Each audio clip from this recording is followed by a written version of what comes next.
शाम काफ़ी हो गई है। इतनी देर तक तो कभी भी नहीं रही मेरी मम्मा घर से बाहर। मेरी मम्मा तो हमेशा यही कहती है कि बेटा शाम होने से पहले ही अपने घर लौटना चाहिए। आप सब मुझे क्यों नहीं बता रहे कि मेरी मम्मा कहाँ है? मेरी मम्मा ठीक तो है ना? कव्वे अंकल, आप तो साथ ही गए थे मेरी मम्मा के। प्लीज़ आप ही मुझे बता दीजिए कि मेरी मम्मा कहाँ है।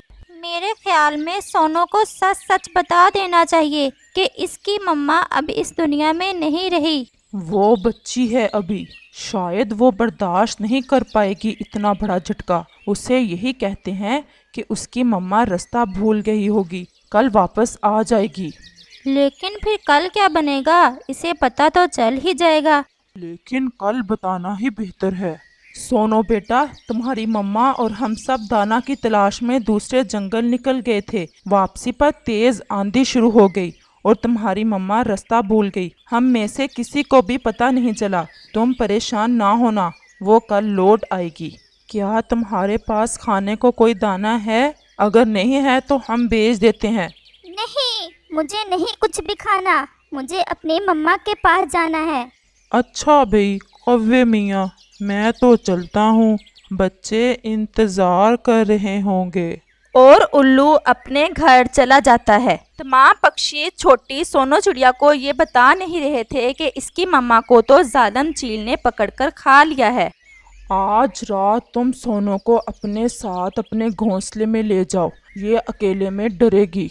तुम्हें तो पता है मेरा घोंसला कितना छोटा है और मेरे 2 बच्चे भी हैं। हम तो खुद बहुत मुश्किल से गुजारा करते हैं। तुम ले जाओ, तुम्हारा तो घोंसला भी मेरे घोंसले से बड़ा है। ऐसे कहता हुआ तोता भी अपने घर चला जाता है। कौवा जो के साथ वाले पेड़ पर ही रहता था, इसे सोनू से सहानुभूति तो सब पक्षियों से ज्यादा थी, लेकिन सोनू को अपने साथ ले जाने को वो भी तैयार नहीं था। अब मैं भी चलता हूँ, तुम्हारी आंटी इंतज़ार कर रही होगी। कल सवेरे मैं फिर आऊँगा। सोनो चिड़िया अकेली रह जाती है। मम्मा, आपके बगैर मुझे डर लगेगा। मैं कैसे अकेली रात गुजारूंगी? और फिर रात हो जाती है। सोनो चिड़िया अपने दिल में अपनी मम्मा के ख्याल सोच सोच कर रोती रहती है।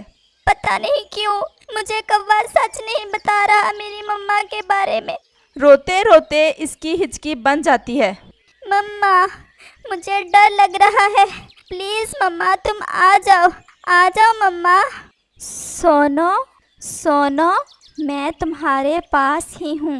मम्मा, तुम मुझे नज़र नहीं आ रही, कहाँ हो? हाँ मेरी बच्ची, अब मैं तुम्हारे पास तो हूँ, लेकिन तुम्हें नज़र नहीं आऊँगी। मेरी बच्ची, मुझे माफ़ कर दो।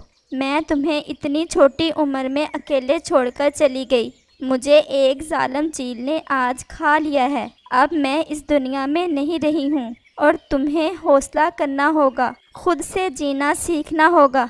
नहीं मम्मा, ऐसा ना कहो। ऐसे कैसे हो गया? अब मुझे कौन प्यार किया करेगा? कौन मुझे खाना खिलाया करेगा? एक ना एक दिन तो ऐसा होना ही था। अब मैं चलती हूँ। मम्मा, मम्मा। और सारी रात बेचारी सोनो रोती रहती है और अपनी मम्मा को पुकारती रहती है। प्यारे दोस्तों, क्या आपने मुझे सब्सक्राइब कर लिया है? और घंटी के आइकॉन को दबाना बिल्कुल मत भूलिएगा। मुझे पता है हम में से कोई भी नहीं रखेगा सोनो को अपने पास। कौन जिम्मेदारी लेता है इसकी? किसी ने संदेश भेजा है इसकी मासी को? नहीं, मुझे तो ख्याल ही नहीं आया। हमें संदेश भेजना चाहिए। वो फिर भी इसका अपना खून है। वो बच्ची है, हम बड़े हैं। कम से कम हम इसकी मासी को संदेश तो भेज दें। मैंने आज जाना तो है दूसरे जंगल में, बता दूंगा इसकी मासी को। और कौवा और तोता सोनो की तरफ जाते हैं। मेरी मम्मा को चील ने खा लिया है। आपने मुझे नहीं बताया। हाँ बेटा, ऐसा ही है। तुम्हें कैसे पता चला? मुझे मम्मा की आवाज़ सुनाई दी थी, वो दिख नहीं रही थी। मम्मा ने मुझे बताया कि अब मुझे अकेले ही रहना होगा। हाँ बेटा, यही हकीकत है, अगर तुम जान ही गई हो तो। अगर तुम साथ ही ले जाओ सोनो को इसकी मौसी के पास। हाँ, ये भी बेहतर है, लेकिन सोनो से तो पूछ लेते हैं। मैं पूछता हूँ। सोनो, तुम्हारी मासी पास वाले जंगल में रहती है। अगर तुम कहो तो हम छोड़ आए तुम्हें इसके पास। लेकिन मेरा घर, मेरी मम्मा का घर, मेरी मम्मा की यादें हैं इसमें। नहीं बेटा, जिंदगी में दुख और सुख आते रहते हैं। तुम्हारी मम्मा की यादें हर जगह तुम्हारे साथ ही होंगी। तुम अकेली नहीं रह सकती। और ये भी सच है कि हम तुम्हें अपने पास भी नहीं रख सकते। जो प्यार मम्मा और पापा करते हैं अपने बच्चों से, वो कोई और नहीं दे सकता।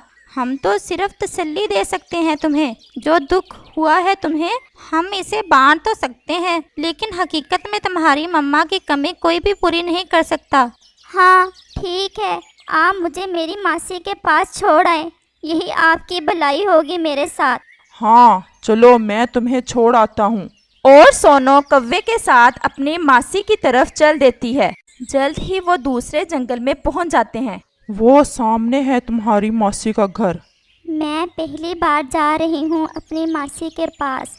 वो तुम्हारा अपना खून है ना, यहाँ पर तुम सुरक्षित रहोगी। क्या हुआ मेरे बच्चे, तुम रो क्यों रही हो?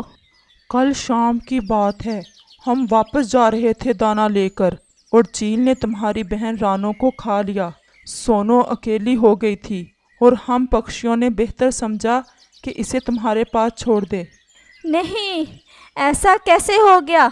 मेरी बहन कहाँ चली गई? अब मैं चलता हूँ। आपका धन्यवाद जो आप इसे यहाँ ले आए। और कौवा चला जाता है। बेटा, अब तुम इस घोंसले को अपना ही समझो। मेरी बहन का तो जीवन ही इतना था। मैं तुम्हारी मम्मा की कमी तो पूरा नहीं कर सकती, लेकिन तुम मुझ में अपनी मम्मा का प्यार महसूस ज़रूर करोगी। जी मौसी, मुझे अपनी मम्मा बहुत याद आती है। बस मेरी बच्ची, अब मैं तुम्हें और ज़्यादा रोने नहीं दूंगी। अब चुप कर जाओ। आज तुम मेरे साथ खुशियाँ भरी ज़िंदगी गुजारोगी। तुम इतना दाना क्यों खा रही हो? ये घर मेरा है और ज़्यादा दाने पर हक भी मेरा है। पारो, जो सोनो की मासी की बेटी थी, इसे सोनो का इसके घर आना बिल्कुल अच्छा नहीं लगा था और आने बहाने सोनो से लड़ाई करने लगी थी। लेकिन सोनो बहुत मासूम थी। वो पारो को जवाब देने की बजाय इससे प्यार करती थी। दिन और रात गुजरते गए। फिर एक दिन पारो की माँ दाने की तलाश में बाहर गई होती है और सोनो सो रही होती है। आज तो इस सोनो की बच्ची को घर से निकलवा कर ही रहूंगी। सामने वाले पेड़ पर कौवे के घोंसले को देखते हुए पारो ऐसा सोचती है और वो सीधी कौवे के घोंसले की तरफ जाती है और कौवे के अंडे घोंसले से निकालकर नीचे फेंक देती है और वापस जल्दी से अपने घोंसले में आ जाती है। ये किसने किया? ये कैसे हो गया? मेरे अंडों को घोंसले से बाहर किसने फेंक दिया? कौवा शोर मचाने लगता है। आसपास के पक्षी वहां इकट्ठे हो जाते हैं। ये सब सोनो ने किया है जब मम्मा दाना लेने गई हुई थी। पारो ऐसे कहा। क्या किया सोनो ने? तुमने क्यों मेरे बच्चों के साथ ऐसा किया? जो मुसीबत तुम पर आई है, इसमें हमारा तो कोई दोष नहीं, तो तुम क्यों इसका बदला हमसे ले रही हो? ये सब सुनकर सोनो की मासी को भी गुस्सा आ जाता है और वो भी सोनो को बुरा भला कहती है। मैंने ऐसा नहीं किया, मुझे क्या ज़रूरत थी ऐसा करने की? जब आप दाना लेने गई थी, मैं तो सो रही थी घोंसले में। झूठ मत बोलो, तुम्हारे आने से पहले इस तरह का काम कभी नहीं हुआ। पारो चिल्लाकर कर सोनो से कहती है। सोनो पारो की सब चालाकी समझ जाती है और खामोश हो जाती है। वो अपनी सफाई में कुछ नहीं कहना चाहती, क्योंकि वो जानती थी कि यहाँ पर कोई भी इस पर विश्वास नहीं करेगा। ऐसे ही रात हो जाती है। सोनो बहुत दुखी होती है। रोते हुए इसकी आंख लग जाती है। सोनो, उठो सोनो, क्या तुम मुझे सुन रही हो? हाँ माँ, मैं सब देख रही हूँ जो तुम्हारे साथ हुआ। तुम अपने घर वापस चली जाओ और ख़ुद पर विश्वास करो। सच्चा रिश्ता सिर्फ मम्मा पापा का ही होता है। जो प्यार मम्मा पापा करते हैं अपने बच्चे से, वो कोई और नहीं कर सकता। मेरी बच्ची, तुम वापस चली जाओ। माँ, मेरे लिए बस आपकी यादें ही काफ़ी हैं। मैं आपको जीकर दिखाऊंगी अकेली। मुझे किसी की ज़रूरत नहीं है। ये जंगल बहुत जालिम है। इस कहानी से हमें सीख मिलती है कि माँ बाप का रिश्ता ऐसा कीमती रिश्ता है जिसका बदल कोई नहीं हो सकता।